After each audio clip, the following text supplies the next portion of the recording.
Cheers, mate. All right, I just want to reiterate what I said earlier, that if the coalition is to have any chance of winning the next election, Treasurer Josh Frydenberg needs to have a blinder over coming months, and his April budget must be a vote changer. Along with the Prime Minister, the Treasurer must, in this environment, debunk Labor's dangerous policies in a range of key areas. Well, I'm joined now by the Treasurer, Josh Frydenberg. It's a tough ask, but can you deliver the goods, Josh? Well, Peter, we are delivering a stronger economy, and that's not to put a trophy on the cabinet. That's to deliver better education and health services and disability support for millions of Australians. But we're not complacent. There are some cold headwinds in the international economy, and there are some domestic challenges, and we're facing up to them, and we're continuing to grow the economy. Let's not forget that when we came to government, unemployment was 5.7%. Today it's 5.1%, and we've created more than 1.2 million new jobs. There's a record number of women in the workforce today, and more than 100,000 young people got a job over the last year, the highest number on record. Our economic growth, Peter, is today at 2.8%. That's faster than any G7 country except the United States. And again, when we came to government, it was 2.1%. And we're now going to deliver a budget surplus on April the 2nd. And that's really important because we've had a deficit of a decade of deficits, and we know that the last time the Labor Party delivered a budget surplus was back in 1989. So we have a very strong economic record, and we will be exposing the Labor Party for their false prophecies and the detrimental and terrible impact that $200 billion of new taxes will have across the economy. Now, you've got a significant economic address tomorrow in Sydney. Can you give us a bit of an insight into what you're going to say? Look, I'll be talking about the strong economic performance, some of the challenges that we face, the values that underpin our approach to the economy and our economic plan, how we're the party of lower taxes, and we have legislated lower taxes both for over 3 million small businesses as well as 10 million income earners. We're the party of more infrastructure investment. We're the party of less regulation.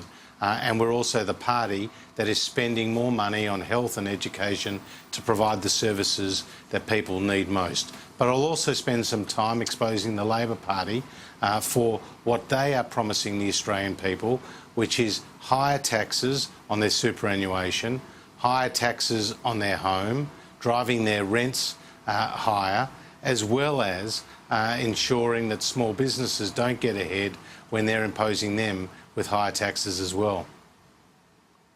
Now, Treasurer, you just mentioned exactly that you were going to have a crack about Labor's signature housing tax, the negative gearing implications attached to that, of course, the franking credits. You were quoted earlier in the day as saying this is becoming a bigger mess by the day. I mean, clearly this is the coalition's best opportunity to change votes leading into the next election. What sort of message will you be saying to the Australian public leading into the May election about the Labor Party's housing tax and those negative gearing implications?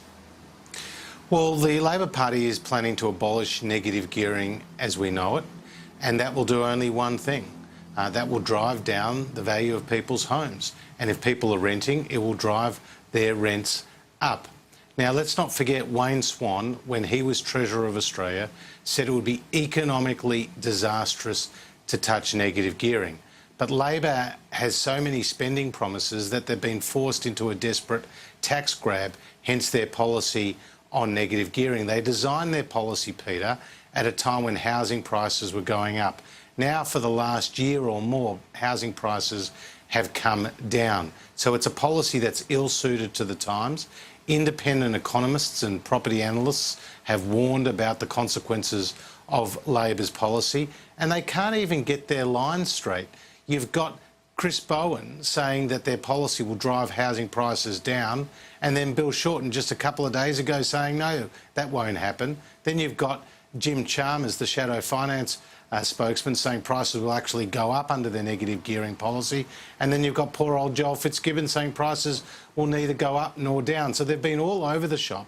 And Chris Bowen describes this policy as a signature policy of the opposition, but he can't even say when the start date for their policy will occur, and any delay will be a $6 billion hole in their budget. So the message to your viewers tonight is if you own your own home, it will be worth less under Labor's policy, and if you rent a house, you'll pay more under Labor's policy.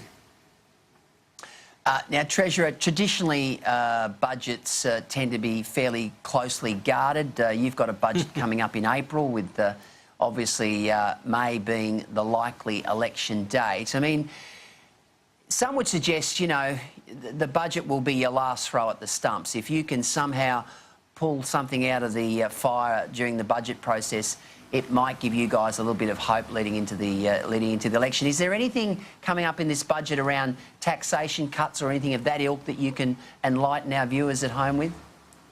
Well, obviously tonight I'm not going to go into the details of an economic document, an economic plan that will be outlined to the Australian people on April the 2nd, but what I can tell you is we'll be announcing a budget surplus, and that is very significant, and we're paying back Labor's debt. During the Howard and Costello years, they paid back Labor's debt and they left money in the bank and they delivered budget surpluses. That obviously was wasted during the Rudd-Gillard years, and ever since then we've been trying to recover ground.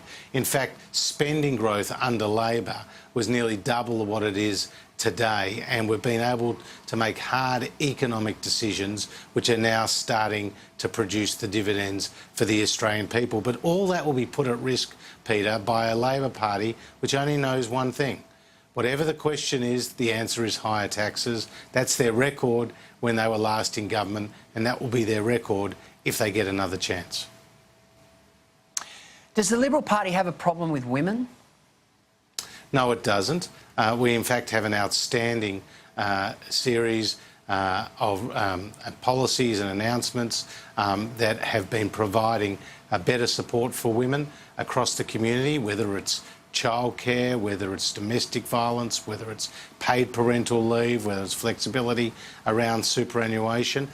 They're the issues that we are focused on. And if you look at the gender pay gap, it expanded under Labor and it's come back under us, and we've got actually more women in the workforce today on our watch than ever before.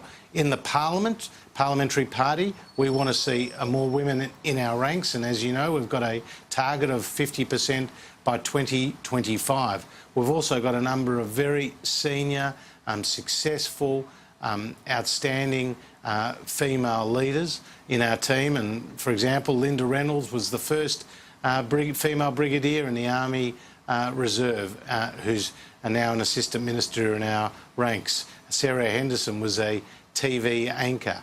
Marise Payne is the first female Defence Minister. Julie Bishop was Australia's first female Foreign Minister. Kelly O'Dwyer has done really important things as the Minister for Women and in the Treasury portfolio before that. So we've got runs on the board, but of course we need to get more women into our parliamentary ranks, and that's what we will do.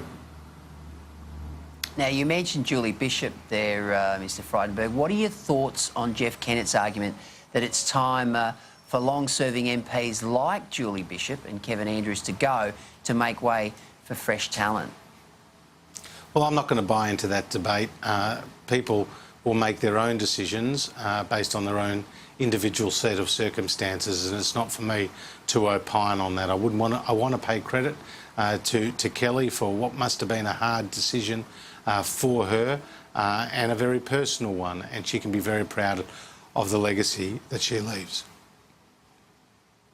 Now, Queensland is shaping as a real battleground ahead of the poll. Do you have any special plans for the Sunshine State? Because we know that the likes of Get Up, we know that the likes of the unions and the Labor Party and the Greens are particularly targeting some of these marginal seats in Queensland, in particular the seat of your good colleague, Mr Peter Dutton, down there in Dickson. They're going to pull out all stops to try and unseat Peter Dutton from the seat of Dickson. Is there something that you would say to the people of Queensland when they consider their vote come May? Well, we're on their side. We're on their side for more jobs, for better health and education services, and we're investing in significant infrastructure across Queensland. For example, our $10 billion commitment to the Bruce Highway, the Brisbane Metro, a $300 million commitment, our $250 million Townsville City deal, which will see money invested in the stadium and money invested in the port. And just today, the Prime Minister has announced $60 million for the Cairns Hospital for an upgrade there, which will free up 150 beds and invest in research and clinical services and create more jobs. They're the sort of things that we're doing in Queensland. They're the sort of things that matter to the people of Queensland, and they can only be done when the Australian economy is strong, and that is what we have created with our policies based on our values.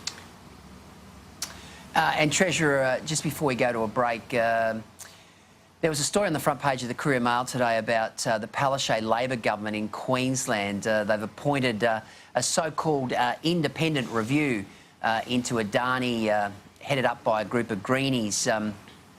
And basically they will determine whether or not Adani complies with strict environmental regulations around relocating the black-throated finch.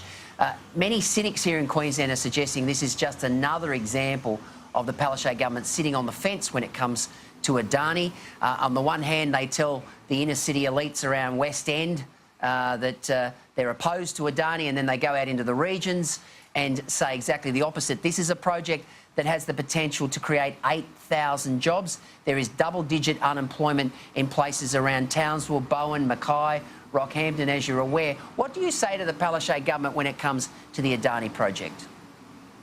Well, I say put the focus on regional jobs in Queensland. Don't mix your messages. I mean, Bill Shorten is famous for saying one thing to the miners of Mackay and another thing to the baristas in Batman when he was campaigning there in Melbourne.